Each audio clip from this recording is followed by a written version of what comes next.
자, 여러분 안녕하십니까? 한국TV 뉴스 김원근입니다. 안녕하십니까? 세종연합시민포럼 김지현 상임대표입니다. 네, 상당히 직함이 기네요. 비슷한 이름을 사용한 사람들이 있었어요. 자, 성상납 의혹, 예. 기업 대표, 예. 성대접이라고 했는데 예. 뭐 이렇게 모든 언론이 다 성상납으로 하네요. 예. 예.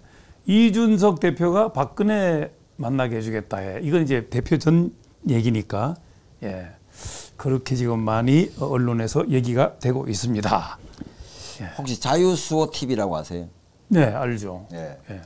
그 자유수호 TV에서 네. 오늘 영상이 하나 올라왔는데, 예. 그 아마 6.25 전후에서 예. 다부동으로 갔나 봐요. 이준석이. 아, 예. 예. 다부동에 가서 예. 이제 다부동 전투 격전지에서 네. 저도 그 가봤거든요. 최재형 대통령 그 후보 출마 선언 때 네. 제일 먼저 구미에서 했는데 그때 제가 다부동을 가봤어요. 아, 예. 근데 그 다부동에 이제 있는 그 정말 애국자들이 많습니다. 네. 와, 방송을 한번 보시면요. 예. 소리를 지르는데 예. 이 XX 새끼 네가 여기 왜 왔느냐고. 그 정도요? 어. 어.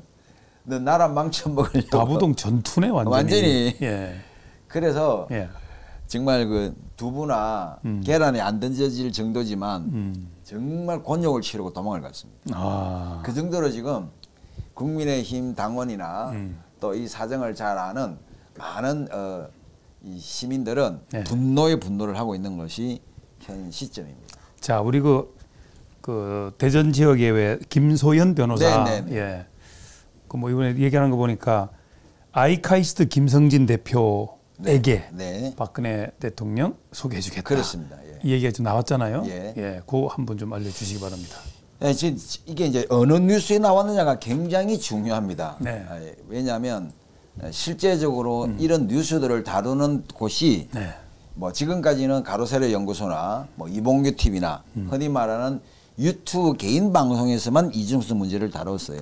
많이 다뤘죠. 예. 그러니까 이게 파급력이 없었죠. 예. 파급력이 없었고 일반 뉴스가 안 나가니까. 네. 예. 또 강영석 대표는 뭐 거의 지금 방송을 못할 정도로 상처를 입고 지금 김세희 아나운서와도 지금 결별 상태인데 김세희 기자. 예. 그러니까 지금 이제 가로세로 앵커. 대표입니다. 그렇죠. 대표죠. 방송 예. 대표입니다. 예. 예. 그 정도인데 지금 이제 이것이 오늘 어느 뉴스에 나왔냐면 연합뉴스에서 다뤄졌다는 거예요. 그렇죠. 굉장히 중요한 겁니다. 예. 이거는 뭐냐? 예. 일반 언론들이 앞으로 7일 동안 강력하게 이준석 문제를 보도하겠다는 내용이에요. 그렇죠. 예. 예. 그리고 오늘 이제 어떤 뉴스가 떴냐면 네. 서울구치소, 네. 서울구치소에 이제 김소연 변호사가 아이카이스트 대표 김성진을 만나고 왔어요. 왜냐하면 이게 이제 우여곡절 끝에 김소연 변호사가 본인이 이제 변호를 맡기로 했습니다. 아, 그래요? 네. 그래서 바뀌었기 때문에 지난번 26일을 한번 네. 좀 이렇게 접견을 하자 했을 때 취소를 하고 오늘 이제 약속이 돼서 다시 갔는데 네.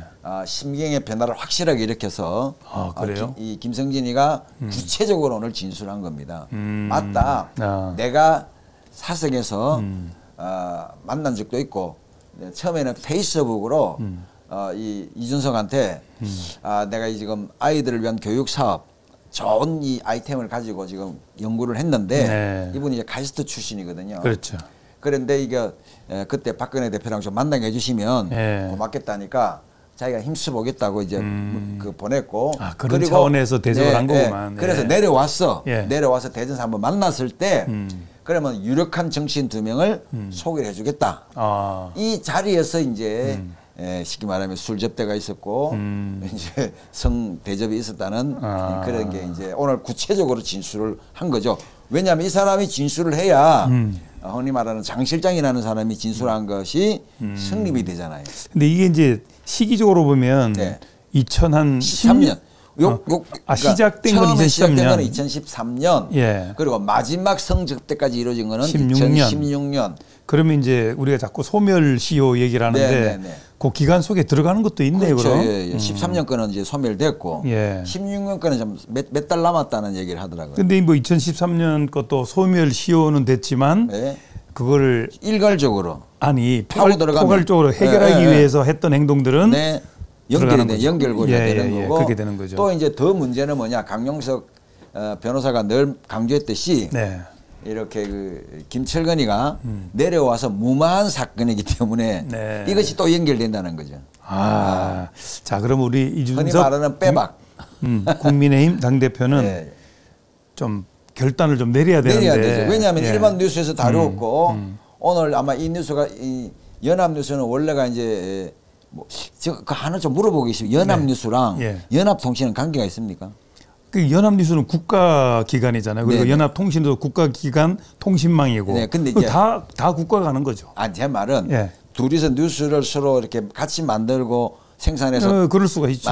그렇다면 연합뉴스, 연합통신에서 다뤘다면 모든 언론에 정보가 가잖아요. 그렇죠. 그럼 이거는 국가기관 통신망이니까. 그러니까 완전히 이제 다 퍼지게 되는 흔히 말하는 이제 여론전에서도 밀리게 되는 이런 상황까지 간 것이 아닌가 하는 그런 생각을 하게 됩니다. 자, 그러면 결단도 내려야 되지만 젊은 사람한테 우리가 기대하는 것은 젊은 사람들은 뻔뻔하지가 않거든요. 근데 이 친구는 조금 뻔뻔한 것 같아. 이제 뭐 저도 뭐 이준석 대표님을 나쁘게만 생각은 하지 않아요. 그렇죠. 뭐 장점도 많죠. 신선한 이미지도 있고 또 그동안에 뭐 기대도 많이 한 몸에 모았지 않습니까? 참 아쉬운 것은 그가 노원에서 출마했을 때 한 번이라도 좀 됐다면 이런 어떤 마음의 상처들이 없을 텐데 안철수가 말한 것처럼 이 친구가 나한테 여러 번 져가지고 깊은 내상을 입은 것 같아. 근데 우리 이제 이준석 대표를 보면서 이재명 대표는 또 더 했잖아요. 그것도 생각해 보면은 물타기? 나는 그 정도가 아니지 않느냐 또 이렇게. 뭐 지금 앞으로 그럴 가능성이 많습니다. 왜냐하면 뭐 지금 이제 여러 사람들이 지금 그 공직이나 선출직에 나가면서 이제 대부분이 뭐 이게 그 저기 뭡니까 그걸 조사를 하지 않습니까? 형사범을. 근데 지금 당 요직에 있는 사람들 중에 좌우를 막론하고 뭐 5년 내에 뭐 정가 몇 번은 뭐 다반사한 것 같아요. 지난 정부가 더 그랬죠. 이번 정부는 그나마 그러니까 좀 여야를 막론하고 좌우를 막론하고 그렇습니다. 아예 뭐 한마디로 말해서 뻔뻔해야 정치를 한다. 이런 생각이 들 정도입니다. 우리 정치권이 그랬어야 되겠습니까? 깨끗해야 되는데. 근데 저는 또 이런 생각도 해요. 먼지 털어서 안 나는 사람 없다고. 네, 그렇죠. 털어서 먼지 한번 털어볼까요? 저도 있어요. 뭐 이 세상에 인생 60 살면서 뭐 얼마나 많은 시시비비를 가리며 살았겠습니까? 어쩔 때는 공격을 해야 되고 어쩔 때는 공격을 받으면 방어도 해야 되고 그런 가운데 많은 일들이 있지만 솔직해야 되고. 자, 깨끗하게 사는 것이 어렵습니까? 이게 지저분하게 사는 것이 어렵습니까? 아니 깨끗하게 사는 게 어려워요. 어려운데 깨끗하게 산다는 게 쉽지 않은 세상이라는 거죠. 우리나라는 고소고발이 많은 나라는. 제가 법원에 나가 보면은 고소고발이 얼마나 많은지 대전 법원만 해도 한 12만 건 고소고발 건이 그렇습니다. 그래서 제가 오죽하면 7년마다 파렴치한 죄가 아닌 거는 좀 지워주고 21년 때는 완전히 지어주자. 성경적으로 이제 그걸 안식년법이라 그러는데 안식년 희년법이라 그러는데 꼭 그걸 도입을 해야 돼요. 알겠습니다. 자, 오늘은 이준석 대표의 성상납 의혹, 이제 기업 대표 이준석이가 박근혜 대통령을 만나게 해주겠다 하는 그 아이카이스트 김성진 대표와의 관계 이런 걸 알아봤습니다. 자, 좀 더 솔직해서 저 탈당도 공고하고 저 이렇게 하면 국민도 살아야 되고 대한민국도 좀 살아야 되니까 자 바로바로 처리가 잘 됐으면 하는 마음입니다. 뭐 다른 말씀 있습니까? 뭐 곧 처리될 것 같습니다. 알겠습니다. 자, 지금까지 김재헌 대표와 함께했습니다. 감사합니다. 감사합니다. 야, 오늘 좀